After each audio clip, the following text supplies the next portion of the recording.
morning. Welcome to MetroWest 1 2020, a collaborated conference between the Model UN clubs of Ashland High School and AMSA. My name is Eliza Collinjohn, and I have the privilege of serving as this year's conference Director General from Ashland. I joined Model UN Club last year as a freshman when the Model UN Club at Ashland was in its first year of existence.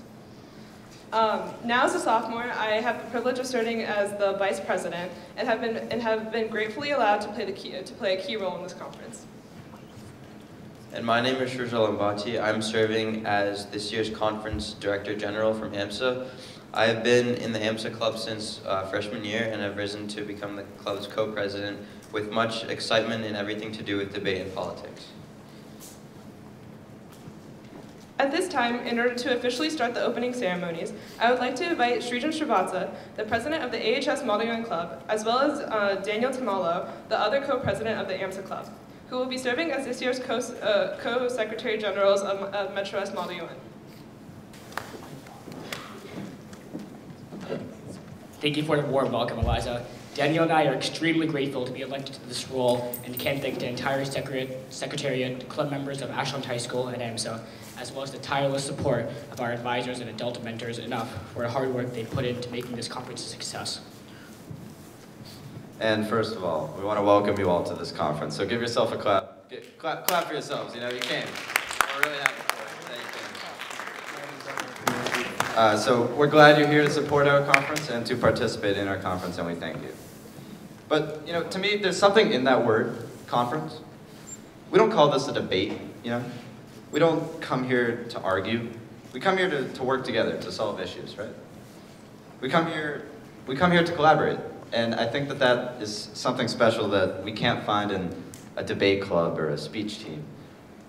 It's something that we can all agree on. And we can work together to solve issues instead of fighting amongst ourselves, you know, in order to try and prove that this side or that side is the winner. That's why I fell in love with MUN just a couple years ago. My first year was 2017. And when I sat down in a crowded conference room for the first time, I wasn't lambasted for the views that I held in committee. I wasn't ostracized from the rest of the committee for, you know, what I believed in or what I was arguing for. People took my word and they accepted my word. And they took my word and worked with it. And we were able to work together to solve an issue. I believe that conference was about Turkey and President Erdogan. You'd think that today, whether you represent a controversial country or politician, people would get mad at you for that. And I don't see that in Model UN. And I encourage you all to do the same, to be able to look amongst yourselves and work together to cooperate in this environment. I want you all to think to yourself, when was the last time that you had a legitimate conversation with someone else about a topic that many of us might be afraid to discuss? Abortion rights, immigration, the impeachment, whichever. For a lot of us, it was a good while ago. Under normal circumstances, in our daily lives, we fear the retribution of having a controversial view that the others around us might not hold the same. And we worry our reputations are going to be hit. We worry that, you know, maybe my friend won't like me if I think this way about this issue. Or maybe the general public at my school is going to think differently. And I'm glad that at Model UN, we don't have to fear that. It's given us the chance to have a legitimate dialogue amongst ourselves. Sure, we may not be directly portraying ourselves, of course, but we were able to sit in a room with strangers and have discussions about race, about criminal justice, and about so many other controversial issues. And being able to talk to others and talking, you know, amongst ourselves, that's something special that I think we need to appreciate when we're at these conferences. It shaped me as a person. You know, I was a terribly shy kid 4 years ago. I barely talked, and you know, we all were, and some of us still are. We're still learning.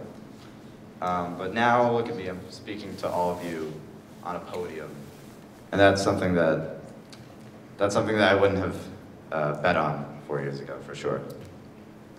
And in this age of political polarization, of uber partisanship and unintended censorship, I'm glad that we've been able to create a space where we can all come together and talk like this. Here's my proposition.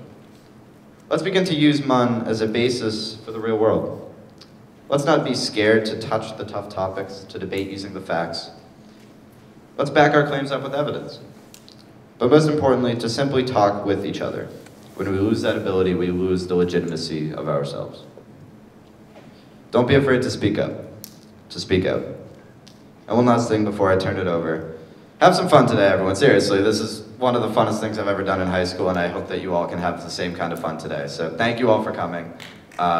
Seriously, thank you. Thank you.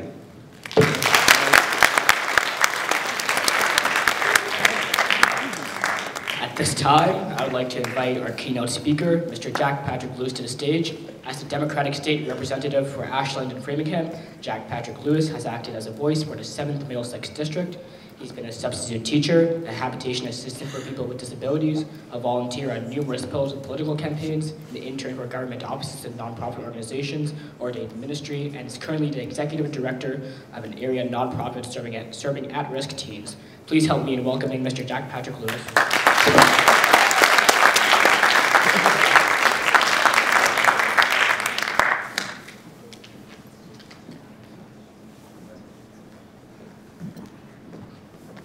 Thank you so much for that introduction, and for the picture you used of me in the program. It's about 4 or 5 years old, and I look just like that still now, and I love when I see that image.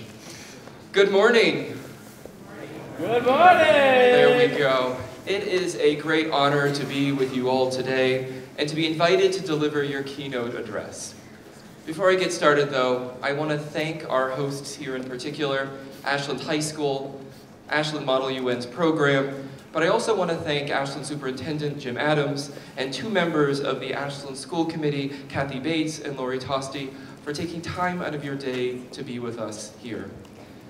I'll admit, when I first got this email, I responded immediately with the word yes, just give me more information, only to then go back and read that you had initially intended for me to speak for 30 minutes. Don't worry, that's not going to happen. I have delivered many speeches and many sermons in my day, but not a single one of them has gone over 20 minutes, and I can promise you, you'll be on with your day long before that 30-minute mark. As they said in the introduction, I represent the towns of Ashland and Framingham in the Massachusetts House of Representatives, and it's something I love doing. But I'll admit to you, any opportunity I have to incorporate my love of diplomacy and international relationships into my day job, well, that's going to be a good day. And I am so grateful to be here to celebrate that with you. It was right around the time when I was your age that I began to grapple with the concept of what it meant not only to be the resident of a town or a state or the citizen of a country, but what it truly meant to be a citizen of this planet. And as I sought opportunities to hone my interpersonal and professional skills over these years, it was in high school that I first began to struggle with what leadership truly meant in an interconnected, diverse world. That same struggle has been with me on this life journey. A personal adventure that has taken me from dream destination to dream destination, dream job to dream job, into more homes and places of worship than I have time to even recount, visiting over 45 countries, and studying and volunteering abroad in unique places like Egypt and New Zealand, India, and Ghana. This adventure, that began to take flight when I was your age, is a seemingly never-ending journey with no final destination in sight. I first want to admit, though, how terribly jealous I am of each of you. Participating in Model UN has been a dream I've had since I was very, very young. My high school didn't have a Model UN program. They didn't even have a debate team. And it took me until college before I was able to find something remotely similar called Model Arab League. Little did I know, though, that Model Arab League would become an integral part of my college experience and shape me in ways that I am only now beginning to understand. In Model Arab League, a program of the National Council of U.S. Arab Relations, I have fond memories of the creation of a dugong animal shelter. Does anyone know what a dugong is? Bonus points. What's a dugong? Similar to a manatee, a sea cow, excellent. I don't know where you're from, but I think you get bonus points in today's discussions. I have these fond memories of sitting around in a room in Washington, D.C. with delegates representing other countries of the Arab world, arguing for days about the creation of something like a dugong animal sanctuary. Or in another year, talking about how to diversify the Arab world's energy supply. I remember walking that very fine line of adequately being a productive model diplomat while also embodying the culture and foreign policy of a different nation that we were assigned every year. And I'm sure, like many of you, we waited with the greatest anticipation each year to see what country we would be representing, which country we would be tasked with embodying at the upcoming conference.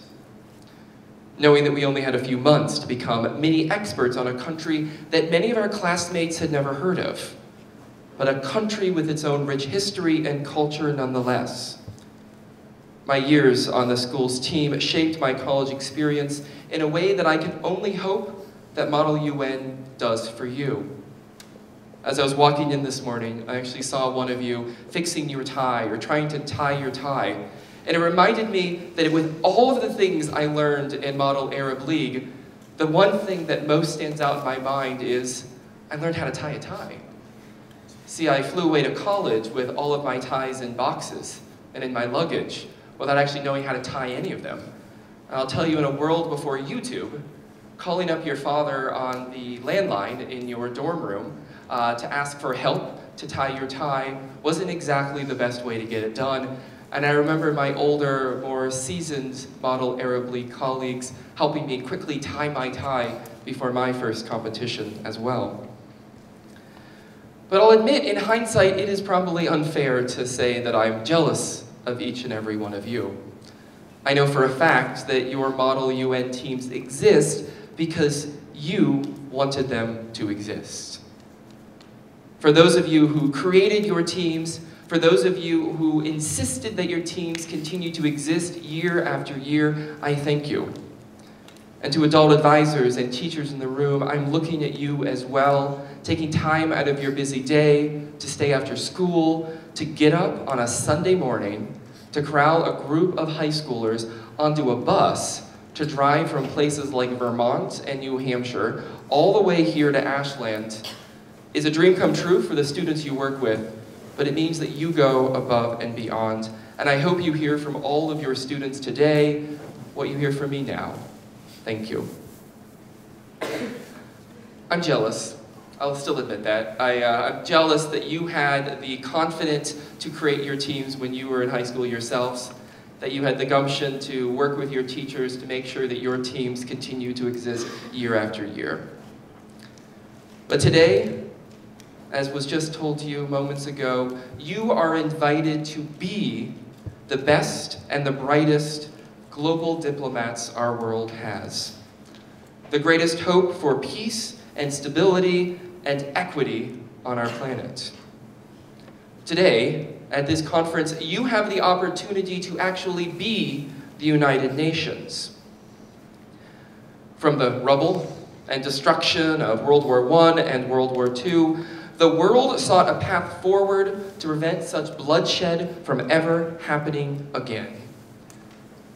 From the ashes of hurt and a divided world arose the concept that collectively, globally, we could learn from the mistakes of the past, from the destructive outcomes of such bloodshed in the failings of previous attempts at global cooperation, and instead form the United Nations. We can look back at the last several decades and note the shortcomings of this organization, notably the inability to prevent bloodshed in places like Vietnam, Somalia, Yugoslavia, Rwanda, and Darfur, just to name a few inexcusable stains on our shared global garment. But I firmly believe that the United Nations is the best path and possibly the only path forward for our global survival. Yeah, it's true.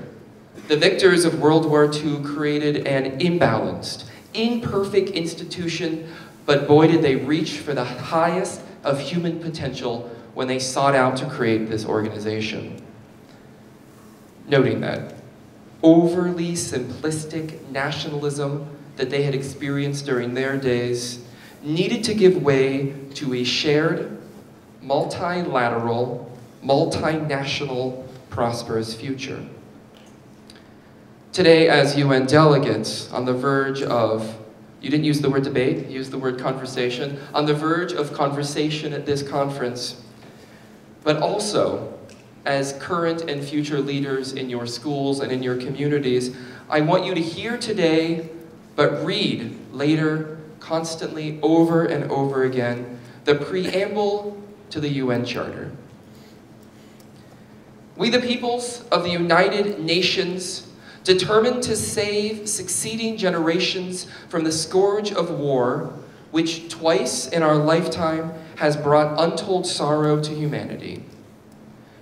To reaffirm in fundamental human rights, in the dignity and worth of the human person, in the equal rights of men and women and of nations large and small. To establish conditions under which justice and respect for the obligations arising from treaties and other sources of international law can be maintained, and to promote social programs and better standards of life in larger freedoms. And for these, to practice tolerance and to live together in peace with one another as good neighbors, to unite our strength to maintain international peace and security, to ensure, by the acceptance of principles and the institution of methods, that armed forces shall not be used save in the common interest, and to employ international machinery for the promotion of the economic and social achievements of these principles. Today, in your conversations, embody these ideals. But in your real lives, I implore you to reflect on these principles of this great institution founded by a generation emboldened to do everything in their power to prevent another global conflict. Outside of this day, you as students, you as leaders in your schools, you as current and future leaders in your community, our nation, and our world, you have the opportunity to embody these principles in your lives. To acknowledge that no person and no nation exists on this planet alone, and that in our interconnected world, no nation can thrive or ultimately survive alone either. And while our grandparents and great-grandparents, and maybe for some of you our great-great-grandparents' generation, may have hoped that multilateral cooperation would have already prevailed, we are all witnessing in our world today a form of nationalism that I will at least admit myself I had thought and hoped we had left in the trash heap of history. The reemergence of an ideology rooted in the belief that one's nation is intrinsically superior to others. In some context, this toxic ideology has become indistinguishable from the air we breathe, leading to an us versus them mentality that at least I, in my lifetime, have never seen before. A mindset that we may remember in preschool was unkind, in middle school hallways was hurtful, but I stand here promising you that on a national and international scene is simply deadly. Love of one's nation, love of one's home, needs not translate into hatred of others or a superiority complex. Our world instead has never been more interconnected, which only makes increased national fervor we witness here and around the world only that much more dangerous. We are all quickly facing a precipice of either great promise or great peril. A precipice that will require that we live into the potential of the UN Charter or experience global pain that former generations couldn't even imagine. Until we, as individuals and students at school, residents of our community, and citizens of this planet, acknowledge that we can celebrate our differences without being defined by them. Until we acknowledge that policies that put individual nations first are short-sighted and ultimately destructive, we will never fully live into the hopes and dreams of the United Nations founders. Because hunger knows no boundaries. Disease knows no boundaries. Fear knows no boundaries. And no wall, no quarantine, no arbitrary line on a map or perceived superiority is going to protect us from what the future holds. I join the others in saying, I hope you have the best time today. I hope you have fun and build memories that are comparable to those I had growing up competing in the Model Arab League. And I hope for those of you who are still learning to tie your ties, I hope today's that day that you learn it like I did. But I also implore you, again, to take the ideals you embody today into the world in all that you do. Because the world needs more leaders who are committed to a brighter tomorrow. Leaders who take a multifaceted approach to problems and opportunities. Leaders who put service before all else. Our world is hungry for leaders like Greta Thunberg, the Parkland student activist, the climate marchers, and other young people who are committed to bringing about that world that we dream about for tomorrow. You are, here today, those leaders. I implore you to go out and make it so. Thank you.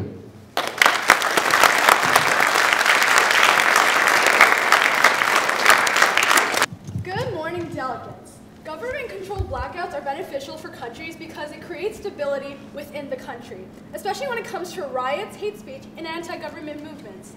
While the opposing side can say that blackouts hurts the country within itself, most times it ends in a net positive way. Thank you.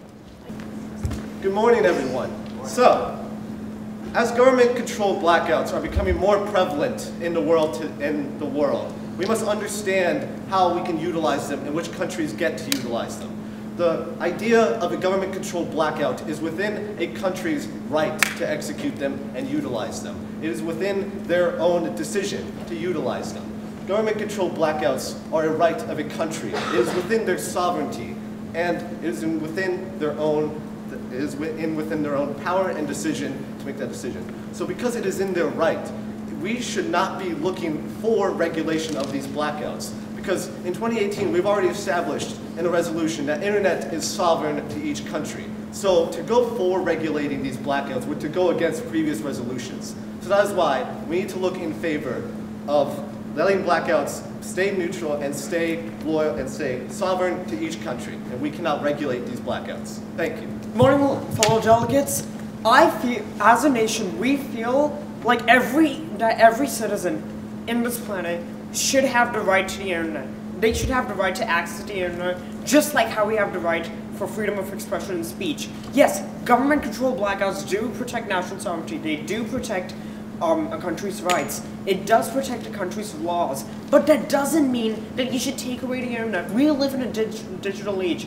We should not be taking away people's right and access to the internet. And we should follow, and even if there are government-controlled blackouts, they shouldn't be as strict. They should at least restrict forms that deliberately will ruin the country instead of completely blocking all internet access together. Thank you for your attention.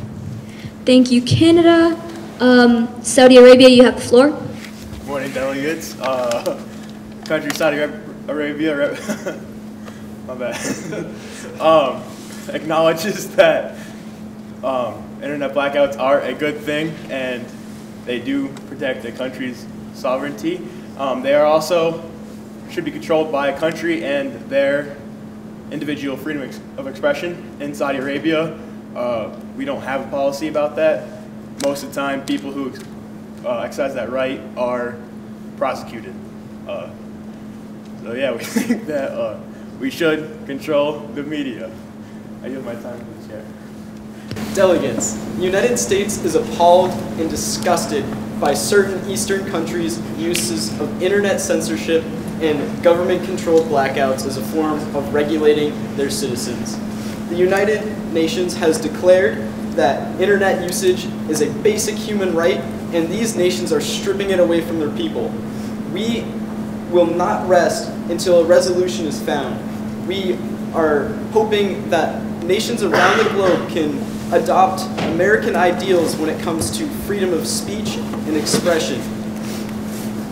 The United States is hoping to find a solution that benefits all parties and will create a world where freedom of expression and speech and the ability to live in a world with electricity and power is ensured to everyone. Thank you. I yield my time to the chair. Hello, I'm the delegate from Belarus, Madam Chair.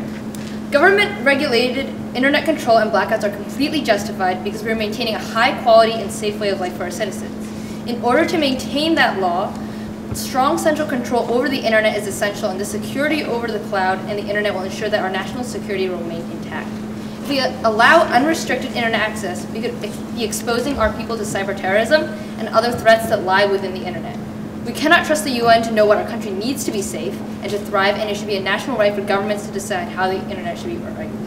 I yield my time to the delegate from Sudan. Insurgency and terrorism, there's a lot of instability in my country, and we need to control the internet to make sure that terrorist groups don't undermine the security of the government. I yield my time. Algeria believes that organized blackouts by the government are one of the safest ways to prevent dangerous protests. Our goal is to protect and maintain peace in our countries. I'm looking forward to working with all of you for this goal. Thank you. I yield my time. Hello, fellow delegates. The nation of North Korea recognizes that the internet, along with all media, should be controlled by the government because the internet contains a lot of slanderous things about the great nation of North Korea, and it should be within our control to decide what our people can and cannot see for the benefit of them and our great nation. I yield my time to the chair. The internet is one of the world's primary sources for communication, education, and self-expression. It is a basic human right for the freedom of expression and the freedom of speech. However, it also impacts the economy, healthcare, communication, and because it affects the healthcare so much, regulating these blackouts will save more lives as we are in a new technologically dependent age of today. I give my time to the chair. Good morning, delegates. Recently, internet blackouts have been on the rise lately around the world. However, this is for good reason. Internet blackouts are being used to protect these countries as it is internal issues that are causing these blackouts to happen. Recently in Ethiopia, a coup that killed 6 of their government officials invoked a blackout in their country. This was to protect the safety of their citizens and the safety and integrity of their country. This is not to censor their citizens or to restrict their rights. This is to reaffirm the safety in their country and make sure everything is okay while they can fix these issues. We need to make sure that the United Nations respects the sovereignty over nations to invoke these blackouts over internal issues as they do not affect countries around them. Thank you. I yield my time to the chair.